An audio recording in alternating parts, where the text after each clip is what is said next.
खड़े हो गए, ना ही तो हमारा कोई सपोर्ट है ना कुछ। हम लोग सब दर की ठोकरें खा रहे हैं, बार बार हमें कहीं ना कहीं जाना पड़ रहा है। हमारे इतनी तनख्वाह भी नहीं है कि हम बार बार जाके मंत्री से मिलेंगे। ट्रेलर आपने देख लिया, अब पूरी फिल्म देखिए। ये फिल्म असल में है अदालत आम आदमी के बीच में सजी और रिवायत के मुताबिक फरियादी भी सरकार के दरबार में पहुंचे। लेकिन एक बहुत बड़ा अचंभा ये हुआ कि सरकार के दरबार में एक बड़ा कद रखने वाला गवाह ऐसा सामने आया जो फरियादियों के हक में खड़ा हो गया। दम फरियादियों में भी था और दम उस गवाह में भी था जिसका इतिहास ही दमदार रहा है। चलिए देखिए हुआ क्या था। बतौर फरियादी दमदार भूमिका में थी वो निशिता, जो खुद और उनके साथ कोविड काल की काली रातों में जिंदगी का उजाला बिखेरने के लिए आगे आए थे। और किसी ने नर्सिंग का काम तो किसी ने वार्ड बॉय का काम संभाला था, वो भी उस दौर में जब हर किसी के अपने पराये हो गए थे। और परायों की लिस्ट में ये लगभग 1800 लोग ऐसे थे जो कोविड रोगियों के लिए अपने हो गए थे। अब सुनिए निशिता का वो दर्द जो उन्होंने हेल्थ मिनिस्टर धनीराम शांडिल के सामने रखा।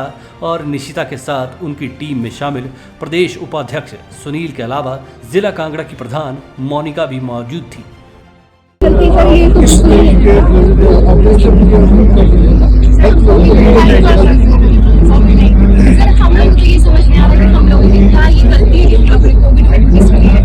हम लोग सभी ऐसे लोग हैं जो इस टाइम ऐसा कोई नहीं है, हमें बार बार यही बोला जाता है कि आप लोगों को ऐसी सरकार बीजेपी सरकार ने रखा है। सर हमें तो ये हमारे लिए तो सारी सरकारें बराबर है। बीजेपी ने रखा, चलो उनका डिसीजन हमारे लिए अच्छा था, आप तो शायद आपको हमारे लिए डिसीजन है। लेकिन सर आज हम लोग ऐसी कंडीशन पे खड़े हो गए, ना ही तो हमारा कोई सपोर्ट है ना कुछ। हम लोग सब दर की ठोकरें खा रहे हैं, बार बार हमें कहीं ना कहीं जाना पड़ रहा है। हमारी इतनी तनख्वाह भी नहीं है कि हम बार बार जाके मंत्री से मिलेंगे। आज यहाँ पे आने के लिए सर हमें पता है हम कैसे पहुंचे। बहुत मुश्किल है सर, शिमला आना, सेक्रेट में आना बहुत मुश्किल है सर, इतने लोगों का आना बहुत मुश्किल हो गया। सैलरी नहीं आ रही बच्चों की सर, इस टाइम हर एम्प्लॉयर रो रहा है सर, दुखी है सारा एम्प्लॉयर, इतना प्रेशर हो चुका है सर हमारे ऊपर, बहुत बुरी हालत हो चुकी है, पूरा महीना होने को आ गया। आपने इन कोविड कर्मियों का दर्द, चाहे वो आर्थिक हो या मानसिक, सब सुन लिया। इसके बाद सामने आया वो हीरो जो है तो सरकार का हिस्सा, लेकिन इसने समाज के लिए हीरे की तरह चमक बिखेरने वाले इन कोविड कर्मियों का पक्ष सरेआम ताल ठोंकते हुए रखा। ये थे नगरोटा बगवा के विधायक और टूरिज्म विभाग के वाइस चेयरमैन रघुबीर सिंह बाली के पास ये पद कैबिनेट रैंक के साथ सुक्खू ने थमाया हुआ है। पर जिस तरह से रघुबीर सिंह बाली, जिनका निकनेम जानू है, उन्होंने बता दिया कि कैबिनेट रैंक भले ही कई और लोगों को भी दिया गया है, लेकिन जानू इन सब से अलग है। जानू ने हेल्थ मिनिस्टर के सामने ही इन कोविड वॉरियर्स के हकों की मांग में जान डालते हुए कई तर्क ऐसे दिए जैसे शायद कोई बकाया कैबिनेट मिनिस्टर नहीं दे पाता। सुनिए जानू क्या कह रहे हैं। सर ये हुआ क्या होता तो आपको कि इन बच्चों को ज्वाइन किया जिसमें कोविड चल रहा था।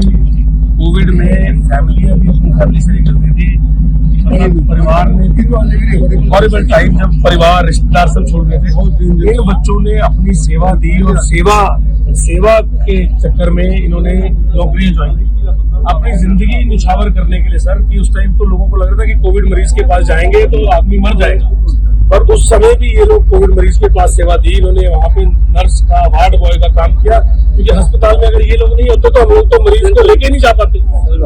अब जब इनकी नौकरी वहाँ पे लग गई, वो चाहे कोविड कभी भी आया हो, हम लोगों को कम से कम उनके लिए संवेदनशील रहना है क्योंकि कोविड के दौरान इन लोगों ने सेवा दी है। और अब इनकी नौकरी जो है वो हमने आगे एक्सटेंड तो की, पर इसके ऊपर हमको सारे एक व्यू पॉइंट सरकार को बनाना है, हम सबको मिलकर कि इनके लिए क्या करना है।